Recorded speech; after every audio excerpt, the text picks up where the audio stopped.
知道你就是白纸狂天。白纸狂兔。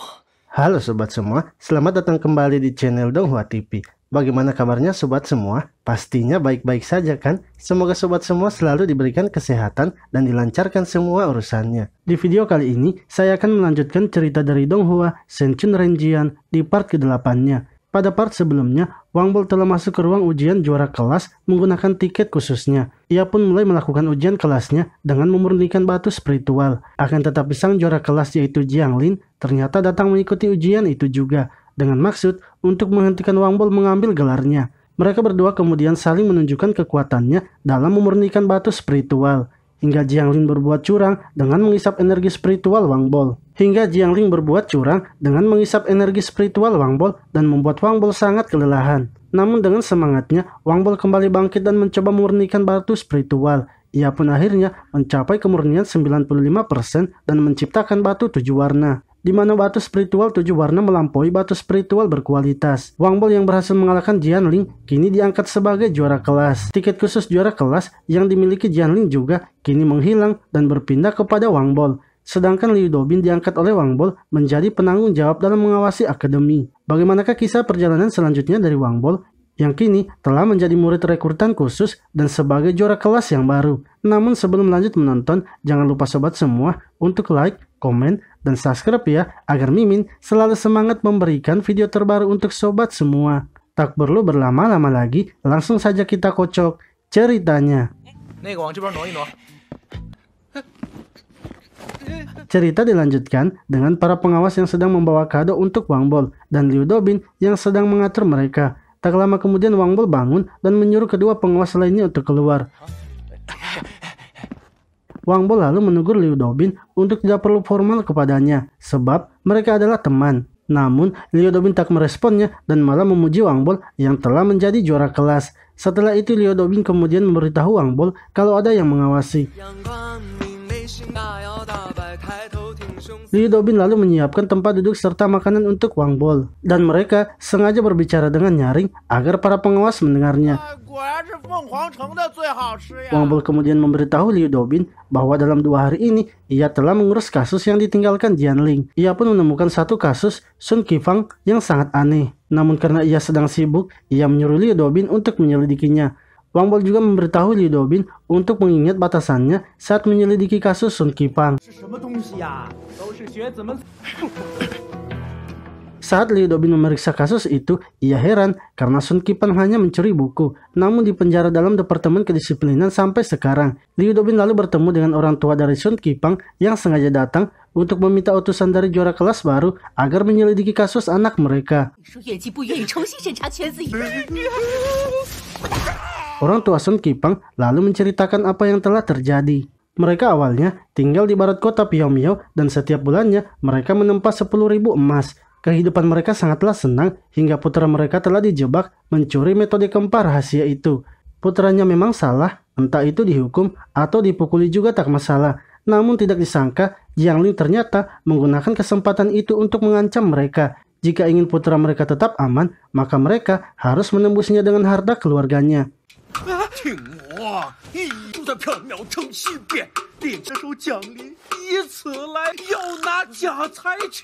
Karena Wang Bol juara kelas kali ini berbeda, mereka pun dengan khusus datang untuk bertemu. Kini mereka hanya mempunyai pasir logam hitam yang harganya tak seberapa untuk mereka berikan kepada Wang Bol agar menyelidiki kasus anaknya sampai tuntas. Liu Dobin pun mengetahui kalau ada seseorang yang sedang memata-matainya.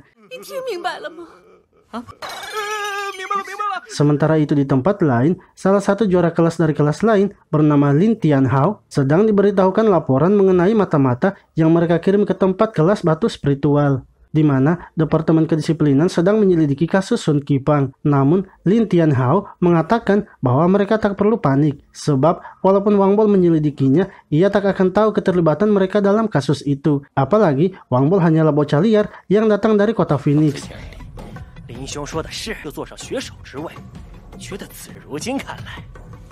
Sisi lain, Liu Dobin yang pergi ke kamar Wang Bol dikagetkan oleh keadaan Wang Bol yang begitu pucat. Hal itu dikarenakan Wang Bol sedang menghafal tentang pemulihan sehingga membuat ia susah tidur. Wang Bol kemudian menanyakan tentang mata-mata yang sedang mengawasi mereka. Liu Dobin pun menjawab bahwa tersisa satu pihak saja. Setelah itu, Liu Dobin melaporkan tentang kasus Sun Qipang, di mana Jianling ternyata menggunakan kasus Sun Qipang untuk memeras keluarganya, dengan meminta mereka memberikan setengah harta keluarganya.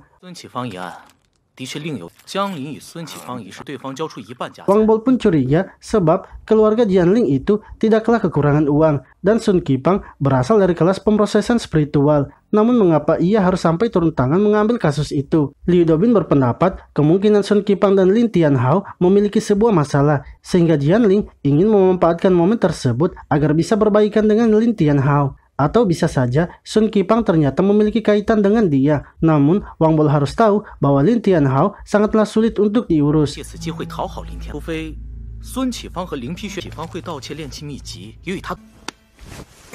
Setelah itu Wang Bol akhirnya memberikan perintah kepada Liu Dobin bahwa Sun Qipang lah yang telah mencuri buku tempar rahasia di Papilon Pusaka. Berdasarkan kesalahannya itu, Sun Qipang memang harus dihukum. Dan kasus penyelidikan Sun Qipang cukup sampai di sini saja. Lalu saat keluar dari kamar, dua orang pengawas datang membawakan sesuatu. Namun, Liu Dobin membisikkan sesuatu kepada Wang Bol tentang isi dari box itu. Setelah menyimpan box itu, Liu Dobin dan pengawas pergi meninggalkan box itu.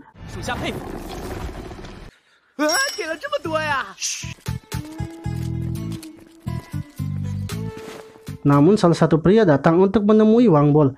Pria tersebut bernama Lu Xiao dari Departemen Bela Diri. Ia sengaja datang menemui Wang Bol untuk mendapatkan pelajaran dari juara kelas. Sebab di Departemen Bela Diri, Wang Bol sangat terkenal sehingga ia sangat beruntung bisa bertemu hari ini. Namun Wang Bol menolaknya dan menyuruhnya untuk datang di lain hari. Lu Xiao akhirnya terpaksa harus menantang Wang Bol.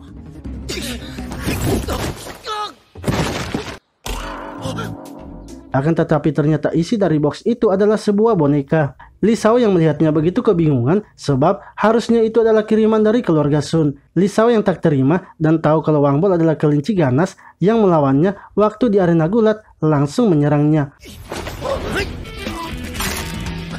Wang Bol yang berhasil menjatuhkan Li Shao kemudian memanggil Liu Dobin yang datang dengan membawa 3 kamera pengawan yang Li Shao pasang untuk menjebak dirinya. Wang Bol menyuruh Li Shao untuk memohon ampun kepadanya. Awalnya, Li Shao sama sekali tak ingin berlutut kepadanya. Akan tetapi setelah mendengar kalau dirinya akan dihukum, ia pun dengan terpaksa harus memohon ampun kepada Wang Bol.